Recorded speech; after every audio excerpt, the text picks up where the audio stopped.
Hey, welcome back to our channel HardReset.Info. In this video I want to show you how to remove black bars in applications on Android 16.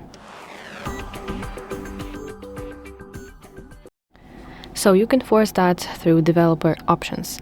First of all, on your device you want to go to settings. Now let's scroll to section about phone, and here you need to find section build number. So let's tap it repeatedly for about 7 times until you see message on your screen, you are now developer.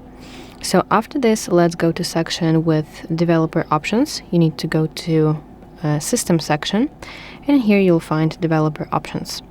As you can see, here are a very big amount of features, but all we're gonna do is find section window management. Let me find it.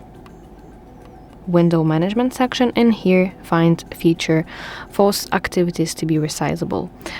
So please enable it, and after this you'll have to restart your phone for this feature to start working.